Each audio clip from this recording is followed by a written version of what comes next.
Hello மக்களே, நான் உங்கள் அம்ஜத். இன்றைக்கி நம்ம எங்கே போயிட்டுருக்கோம் அப்படின்னு பார்த்தீங்கன்னா, எங்கள் ஊர் ராணிப்பேட்டையில் வார சந்தை ஒன்று வெள்ளிக்கிழமை ஆனால் போடுவாங்க.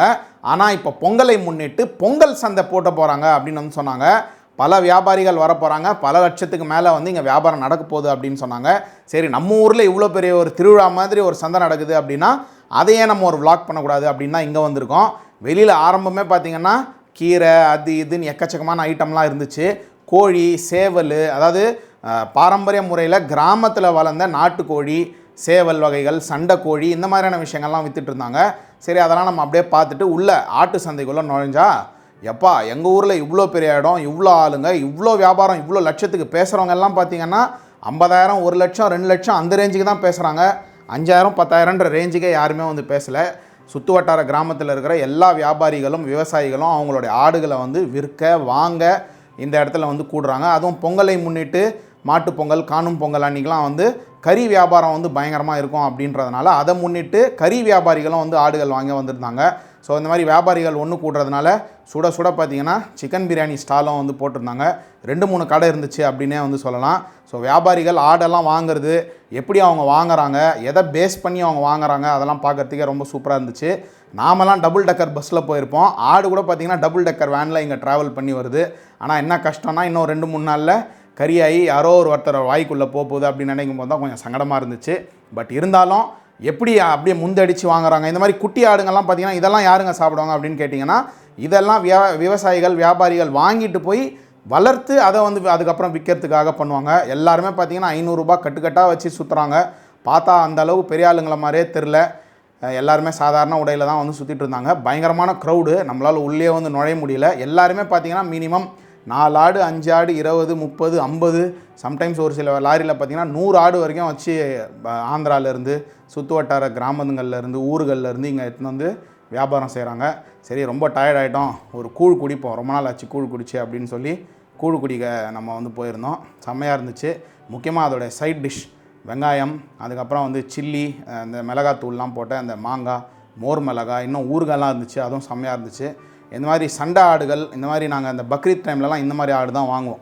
ஸோ அந்த மாதிரி ஆடுகளும் வந்து விற்பனைக்கு இருந்தது, வந்து பார்க்குறதுக்கே ரொம்ப சூப்பராக இருந்தது. இதெல்லாம் வந்து கொண்டு போய் வளர்க்குறதுக்கான குட்டி ஆடுங்க. ஆடு கோழி மட்டும் இல்லை மக்களே, வாத்து முட்டை, வான்கோழி அதெல்லாம் கூட விற்றுருந்தாங்க. ஸோ வாத்து இதெல்லாம் எங்கள் ஊரில் விற்கிறாங்க அப்படின்றது எனக்கே கொஞ்சம் ஆச்சரியமாக தான் இருந்துச்சு. வான்கோழி எப்படி பிடிச்சி தூக்கின்னு போகிறாரு பாருங்க அவர் வாங்கி, கிட்டத்தட்ட 2,000 ரூபாய், 2,500 ரூபாய் அந்த மாதிரி ரேஞ்சில் வந்து வான்கோழிலாம் விற்கிறாங்க. இது பார்த்திங்கன்னா வான்கோழியோட குஞ்சு, அதுக்கப்புறம் நாட்டுக்கோழியோட குஞ்சு, அதுக்கப்புறம் நம்ம சாதா அந்த பிராய்லர் கோழின்னு சொல்லுவோம் இல்லையா, அந்த கோழியோட குஞ்சுகள் கூட விற்றுட்டு இருந்தாங்க. ஜோடி இந்த மாதிரி 100, ஜோடி 500. இந்த வான்கோழி குஞ்செல்லாம் பார்த்திங்கன்னா ஜோடி 2,000 ரூபாய் அப்படின்னு சொன்னாங்க. நாட்டுக்கோழிலாம் வந்து ஜோடியே பார்த்திங்கன்னா 1000 ரூபாய். சேவல், அது சேவலாக இருக்கலாம், இல்லை சண்டை போடுற மாதிரியாக இந்த மாதிரியான சேவலும் இருக்கலாம், அதுவும் வந்து சேலில் இருந்தது. பொங்கலை முன்னிட்டு பூ வியாபாரமும் பார்த்திங்கன்னா படுஜோராக இருந்தது. ஸோ அந்த சாமிகள்லாம் போடுற அந்த சாமந்தி அப்படின்னு சொல்லுவாங்க, அந்த பூ, அதுக்கப்புறம் வந்து கட்டின பூ, ரோஜா பூ, இதெல்லாம் வந்து கொஞ்சம் நல்ல எப்படி சொல்கிறது, ஒரு நிறைய ஸ்டாக் வச்சுட்டு உட்காந்துட்டு இருந்தாங்க. ஸோ தட் நிறைய பேர் வாங்குவாங்க அப்படின்னு. ஸோ இந்த பக்கம் பார்த்திங்கன்னா ஒரு பக்கம் கருவாடு வியாபாரமும் வந்து ரொம்ப ஜோராக போயிட்டு இருந்தது. எனக்கு பர்சனலாக நெத்திலி தவிர அந்தளவுக்கு கருவாடு பெருசாக பிடிக்காது. ஆனால் கருவாடை விரும்பி ருசிச்சு சாப்பிட்ற பல பேர் இருக்காங்க. ஸோ அவங்களுக்கான வியாபாரமாக இந்த கருவாடும் இருக்குது. இந்த மாதிரி பொருள்லாம் விற்கும்போது பார்த்திங்கன்னா ஃபேன்சி பொருட்களும் விற்றுட்டு இருந்தாங்க. மனிதர்களுக்கு எப்படி ஃபேன்சி ஸ்டோர் இருக்கோ அந்த மாதிரி இது வந்து பார்த்திங்கன்னா ஆடு மாடுகளுக்கான ஃபேன்சி ஸ்டோர் அப்படின்னே சொல்லலாம். மாட்டு பொங்கலை முன்னிட்டு பால் உற்பத்தியாளர்களும் விவசாயிகளும் தங்கள் வீட்டில் வளர்க்குற ஆடு மாடை வந்து நல்லா வந்து அலங்கரித்து அவங்கள குளிப்பாட்டி புது கயிறுலாம், அந்த மூக்கணாங்கயிறுன்னு சொல்லுவாங்க இல்லையா, அதெல்லாம் வந்து மாற்றி அதெல்லாம் இது பண்ணுவாங்க. ஸோ அதுக்கும் பார்த்திங்கன்னா விதவிதமான கலரில், ரகங்களில், நல்ல எப்படி சொல்கிறது, வெரைட்டியான விஷயங்கள்லாம் இங்கே வந்து இருந்தது. இதுவும் சொம்பெல்லாம் வந்து மாட்டு கழுத்தில் வந்து கட்டுற மாதிரியெல்லாம் புதுசாக எனக்கு இப்போ தான் பார்க்குறேன் இதெல்லாம் வந்து நான். ஸோ அதெல்லாம் பார்க்குறதுக்கு வித்தியாசமாக இருந்தது. அது மட்டும் இல்லை, அவங்க காதில் போடுற அந்த கடுக்கை, அந்த மாட்டை அலங்கரிக்கிறதுக்கு என்னென்ன பொருள்லாம் தேவையோ அதெல்லாம் கூட இந்த சந்தையில் அவைலபிள் இருந்தது. இது வந்து பார்த்திங்கன்னா எப்போவுமே டிஃபால்ட், வெள்ளிக்கிழமை சந்தைக்கு வந்திங்கன்னா இது எல்லாமே இருக்கும். ஸோ இது வந்து பொங்கல் சந்தை அப்படின்றதுனால எக்கச்சக்கமான காய்கறி கடை, அதுக்கப்புறம் அந்த மளிகை சாமான் அந்த பொருள் போடுற கடை, புதினா, கொத்தமல்லி, இந்த மசாலா பொருட்கள், அந்த ஸ்டால்லாம் வந்து ரொம்ப பயங்கரமாக இருந்தது. ஸோ எப்படி சொல்கிறது, ஒரு திருவிழா அப்படின்னே சொல்லலாம். பர்ச்சேஸ் பண்ணுறவங்களும் விற்கிறவங்களும் வந்து ஒன்று கூடுற இந்த இடம் அப்படின்னே சொல்லலாம். ஸோ இந்த மாதிரி பிஸ்கெட்டை வந்து வீடுங்கள்லேயே வந்து செஞ்சு பேக் பண்ணி அதை கொண்டு வந்து விற்கிறவங்க, ஸோ வர மக்கள் சாப்பிட்றதுக்காக சூடாக பார்த்திங்கன்னா பஜ்ஜி, காலிஃப்ளவர் பக்கோடா, அதுக்கப்புறம் வந்து ஸ்வீட் கார்ன் அங்கேயே சுட சுட வந்து வேக வச்சு விற்றுட்டு இருந்தாங்க. ஸோ இந்த மாதிரி எக்கச்சக்கமான ஒரு மிக்ஸ்டு கைண்ட் ஆஃப் பொருட்களை வந்து அங்கே பார்க்கலாம். ஸோ சந்தையில் இது ஒரு பயங்கரமான ஒரு விஷயம்.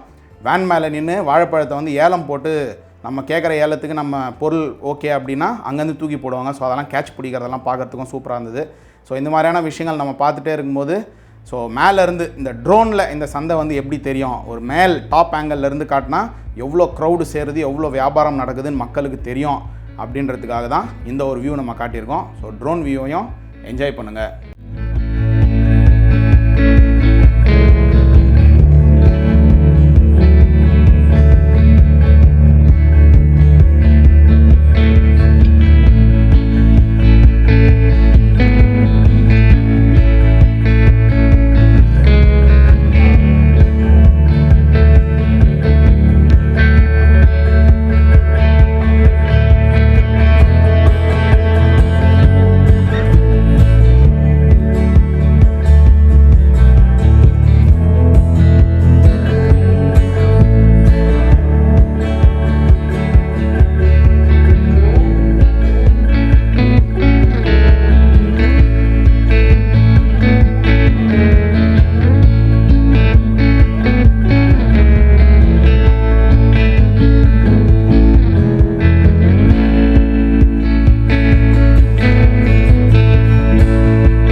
மக்களே, எங்கள் ஊர் ராணிப்பேட்டையில் நடக்கிற பொங்கல் சந்தையை எல்லாருமே பார்த்து இந்த வீடியோ வந்து என்ஜாய் பண்ணியிருப்பீங்க அப்படின்னு நான் நம்புகிறேன். உங்களுடைய கருத்துக்களை கீழே கமெண்ட்ஸில் சொல்லுங்கள்.